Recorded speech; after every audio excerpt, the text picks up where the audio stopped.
नौजवान अली अफजल इंशाअल्लाह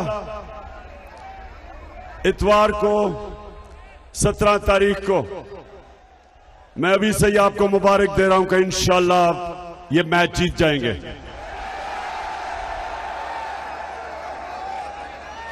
मैं जब से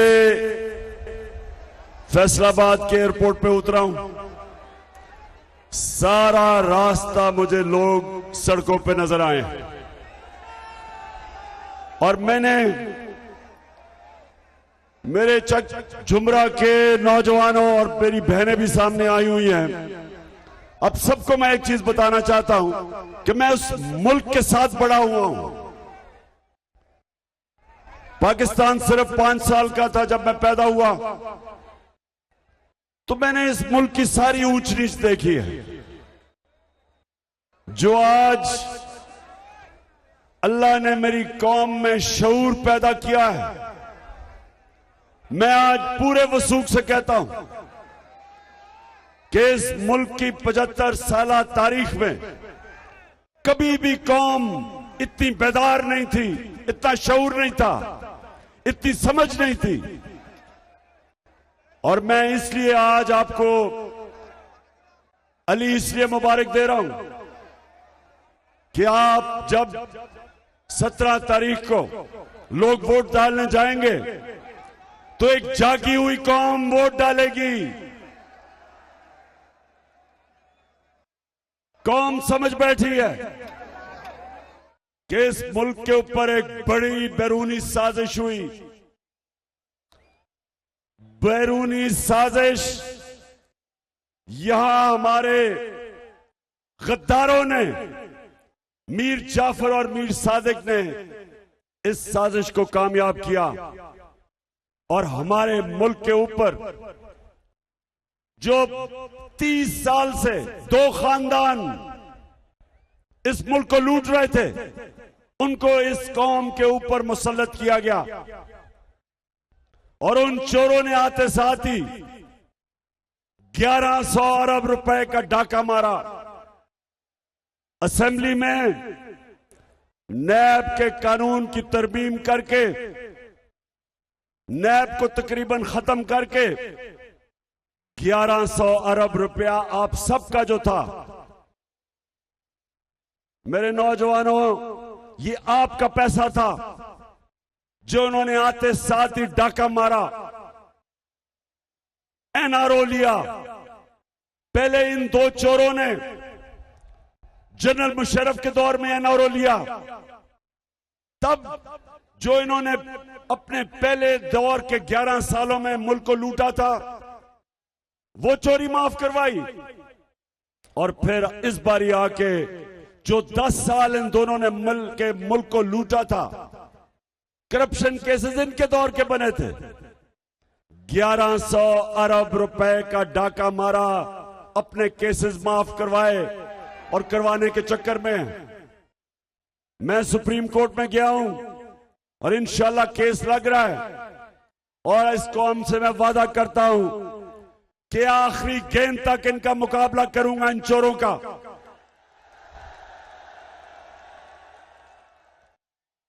किसी सूरत आपका 1100 अरब रुपया मैं इनको हजम नहीं करने दूंगा। तो आपने सबने मेरे साथ खड़े होना है। आप सब मेरी टीम है, आप सब मेरी टीम है। कैप्टन मैं आपका, और मुकाबला करना इस कैप्टन को आता है।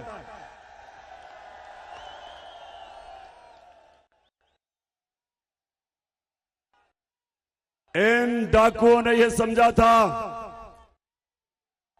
कि ये जो बैरूनी साजिश, और बैरूनी साजिश क्यों है ये सुने नौजवानों, ये सुनो।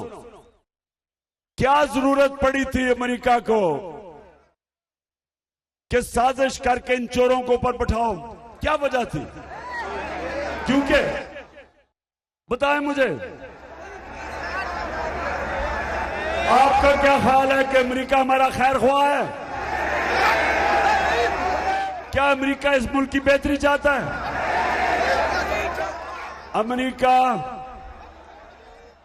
अमेरिका चाहता है कि पाकिस्तान के ऊपर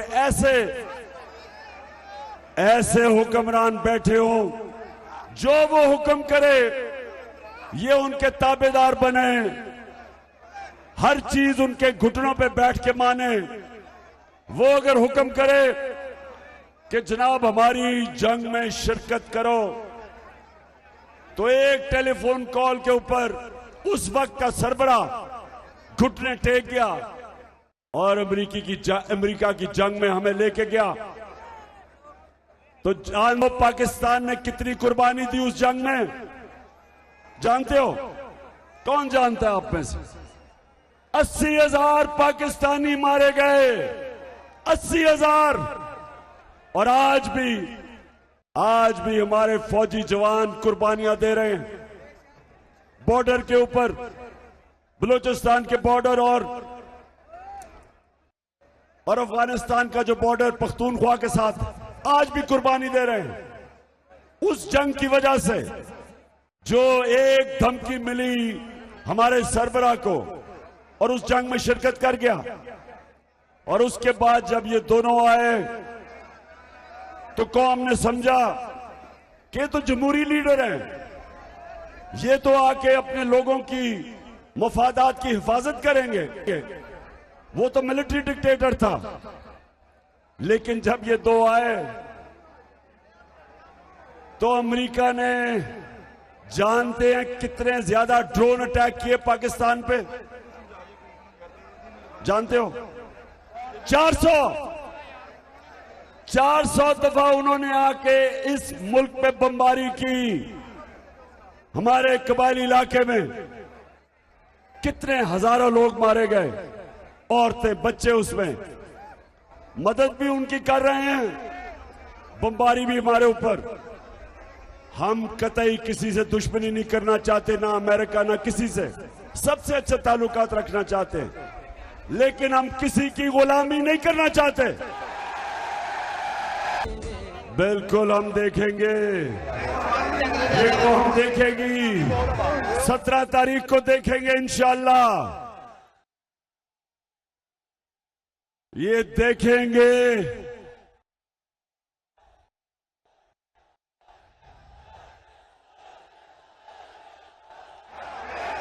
लोटों को देखेंगे। चकझुमड़ा अमेरिका इसलिए इन चोरों को लेके आया कि ये जो मर्जी चाहें पाकिस्तान को टिश्यू पेपर की तरह इस्तेमाल होने देंगे। और उनको ये पता था कि इमरान खान किसी सूरत अपनी कौम को किसी की गुलामी नहीं करने देगा। इसलिए उनको ऐसे आजाद लीडर नहीं पसंद। वो ये बूट पॉलिश करने वाले शहबाज शरीफ को पसंद करते हैं। अब जरा शहबाज शरीफ ये सुने जरा, ये जो एक मिनट, ओहो, अब जरा आराम से सुनना कि ये आपका प्राइम मिनिस्टर जब पैसे मांगने गया सऊदी अरेबिया, यूएई और तुर्की, जरा सुने ये। मैं सऊदी अरब से होके आया हूँ, मैं यूएई के होके, अभी मैं तुर्की होके आया हूँ। और मैंने उन भाइयों को कहा कि आप हमारे बड़े अजीम भाई हैं, हमेशा आपने हमारी मदद की। और मैंने यही कहा, जब मैं आया हूँ तो आप समझेंगे शायद ये मांगने आया। मैं मांगने नहीं आया, लेकिन मजबूरी है। जिस तरह माजी में 75 साल में आपने हमारा हाथ बटाया है, कुछ अर्सा आप हाथ बटा। मैंने कहा मैं वादा करता हूँ कि इंशाअल्लाह हम पूरी कौम हम मिलकर दिन रात मेहनत करेंगे, पसीना गिराएंगे, अपने पांव पे खड़े होंगे। जी शहबाज शरीफ, सुन लिया पाकिस्तानियों, क्या आप भिखारी हो? ये कौम गैरतमंद है, ये एक अल्लाह को मानने वाली कौम है। ला इलाहा इल्लल्लाह इंसान को गैरत देता है, खुददारी देता है। जो भी अल्लाह के सामने गवाही देता है कि मैं किसी के सामने नहीं झुकता सिवाय तेरे अल्लाह, वो कभी बेकारी नहीं बनता। वो अल्लाह से मांगता है, मेहनत करता है, कुर्बानियां देता है, लेकिन अपनी गैरत नहीं खोता। ये शहबाज शरीफ, मुझे ये जरा ये जवाब दो कि 32 साल से आप शरीफ और जरदारी खानदान इख्तियार में बैठा है, 32 साल से, तो 32 साल से आप हाथ फैला के बैठे हो, 32 साल से भीख मांग रहे हो। कौम गैरतमंद है, कौम गैरतमंद है, शर्म आपको नहीं आती भीख मांग के, कौम गैरतमंद है। अगर आप में गैरत होती, सुन लो, आप में गैरत होती तो जो आपके खानदान शरीफ खानदान ने और जरदारी खानदान ने 30 साल से इस मुल्क का पैसा चोरी करके बाहर लेके गए हो, वो पैसा वापस लेके आते, भीख ना मांगते, कौम को जलील ना करते, पैसा वापस लेके आते। तो नौजवानों बताओ, मुझे ये बताओ कि आपको एक ऐसा प्राइम मिनिस्टर चाहिए जो भिखारी हो। कहता मैं यूएई भी पैसे मांगने गया, मैं सऊदी अरेबिया भी पैसे मांगने गया, मैं तुर्की भी गया। आप मुझे ये बताएं कि क्या इज्जत रह जाती है पाकिस्तानियों की? पूछें बैरून मुल्क पाकिस्तानियों से, क्यों आज वो क्यों मेरे साथ खड़े हैं, क्यों उन्होंने इतने इतने बड़े मुजाहरे किए जब मेरी हुकूमत को हटाया गया? क्योंकि वो तरसते हैं कि कोई उनके मुल्क में एक खुददार लीडर आए ताकि उनको शर्मिंदा ना कराए। ये देखें, ये जरा जिस तरह का लीडर है, प्राइम मिनिस्टर अपने आप को भी शर्मिंदा करवाता है और सारी कौम को भी शर्मिंदा करवाता है। इसलिए 17 तारीख को आपने निकलना है। और मैं ये आपको बता दूं, इन्होंने सारे धांधली के रिकॉर्ड तोड़ देने हैं। इनको खबर मिल गई है कि सारी 20 के 20 हलकों में तहरीक इंसाफ जीत रही है। इंशाल्लाह जीतेगी। और इनको पता चल गया, जो भी सर्वे हुए हैं, कौम खड़ी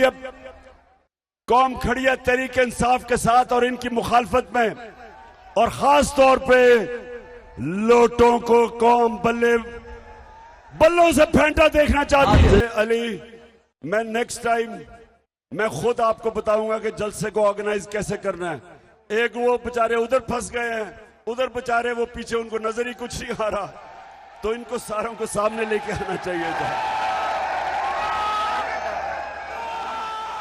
क्योंकि आपको पता है कि जलसे का मैं एक्सपर्ट हूं। किसी ने इतने जलसे नहीं किए जो मैंने किए हैं 26 सालों में। नौजवानों, इतवार को सबने तैयारी करनी है। आपने एक एक पोलिंग स्टेशन का पहरा देना है, क्योंकि ये धांधली के बगैर नहीं जीत सकते।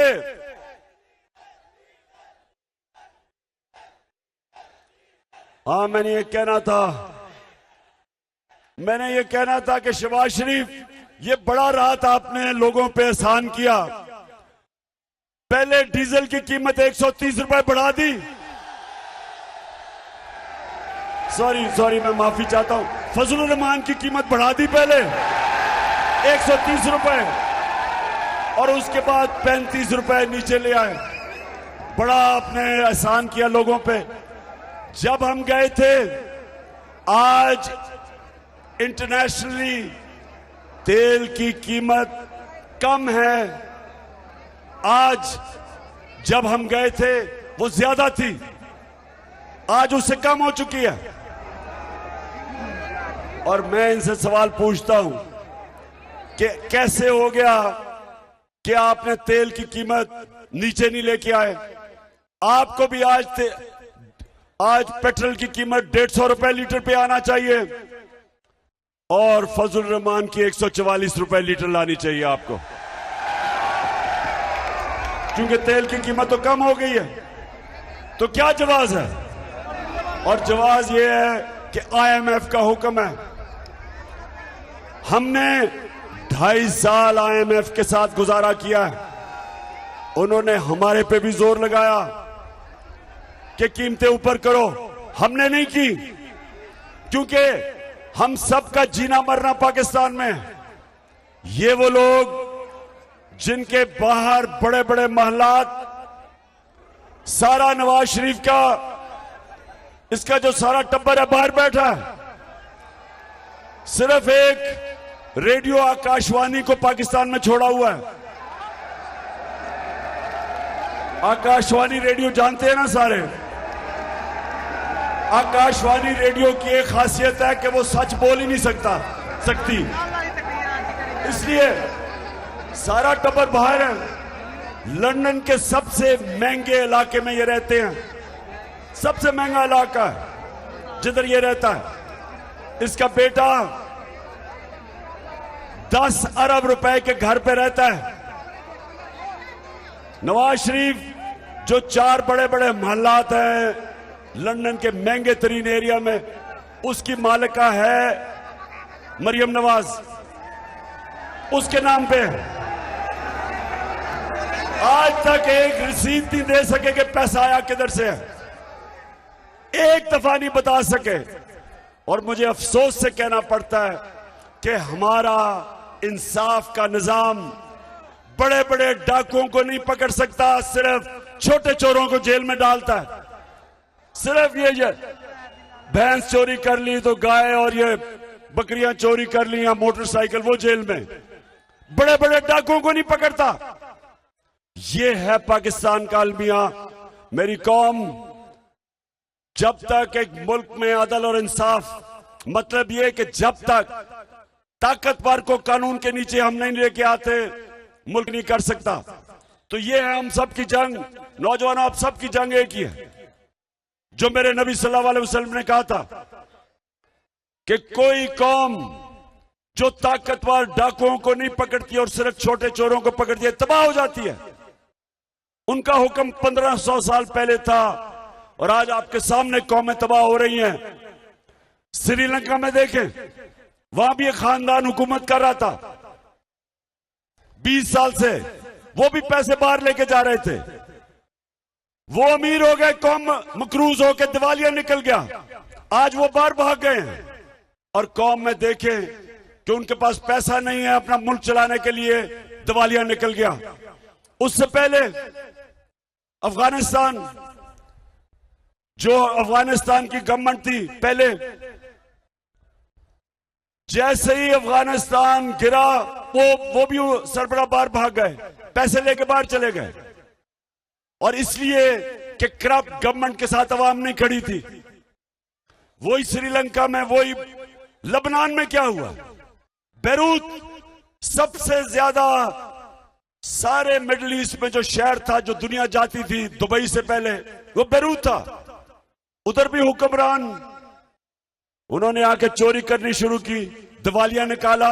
आज 70% लोग लेबनान में गुर्बत की लकीर के नीचे चले गए। और जब तक हम इन 2 बड़े खानदानों को, जो 30 साल से इस मुल्क को लूट रहे हैं और जो आज ऊपर आके बैठ गए हैं, और जिन्होंने भी इनको बिठाया है, इस मुल्क की तारीख इनको माफ नहीं करेगी। जो भी ये साजिश के तहत हमारे ऊपर मुसल्लत किए गए, जो ये जुल्म हो रहा है मुल्क पे, जो महंगाई हो रही है, जो आज टेक्सटाइल इंडस्ट्री फैसलाबाद की, हमने इसको उठाया, रिकॉर्ड एक्सपोर्ट्स की टेक्सटाइल ने। यहां हालात ये थे कि टेक्सटाइल इंडस्ट्री के लिए मजदूर नहीं मिल रहे थे, और आज हालात देखें। आज पूछें टेक्सटाइल इंडस्ट्री के क्या हालात है। 3 महीने के अंदर जो सनत हमारी इंडस्ट्री ऊपर जा रही थी, एक्सपोर्ट्स ऊपर जा रही थी, सबसे ज्यादा हमने टैक्स इकट्ठा किया था ताकि लोगों पे खर्च करें। हमने हेल्थ कार्ड दिया। पहली दफा पाकिस्तान की तारीख में हर खानदान को पंजाब में, पख्तूनख्वा में हेल्थ इंश्योरेंस 10 लाख रुपए की, कि किसी भी अस्पताल में जाके इलाज करवा सकते थे। इसके बावजूद कि हम IMF के प्रोग्राम में थे, हमने हेल्थ कार्ड लिया, हमने पनाहगाहें बनाई, हमने एहसास प्रोग्राम जो दुनिया ने माना कि फलाई रियासत की तरफ पाकिस्तान को लेके जा रहा था। और उसके अलावा हमने कर्जे गरीब नीचे 20 लाख खानदानों को, किसानों के लिए सूद के बगैर कर्जे, घर बनाने के लिए सूद के बगैर कर्जे, कारोबार के लिए। ये पहली दफा पाकिस्तान में हो रहा था जब इन्होंने साजिश करके हमारी हुकूमत गिराई। आज मेरा इस्मानों पे आखिर में चक जुमरा, मैं तो हैरान हूं जितनी तादाद पे आप आए हैं। मैं आपका शुक्रिया अदा करता हूं और इंशाअल्लाह अली अफजल आपको मुबारक भी देने आऊंगा। लेकिन ये याद रखें, खेलों के ग्राउंडों में मैंने एक चीज सीखी थी, जब तक आखिरी गेंद नहीं हो जाता मैच जीता नहीं जाता। आपने आखिरी गेंद तक मुकाबला करना है और इंशाअल्लाह मिलके हम यहां जश्न बनाएंगे जब हमजा कुकड़ी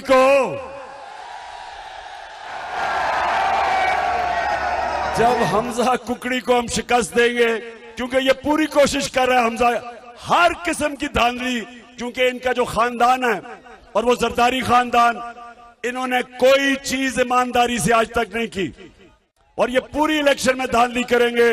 मेरे नौजवान तैयार होंगे और जिस तरह हिंदुस्तान को उनके अंपायरों के बावजूद हम शिकस्त दे के आए थे, इंशाल्लाह कुकड़ी को भी शिकस्त देंगे। पाकिस्तान जिंदाबाद।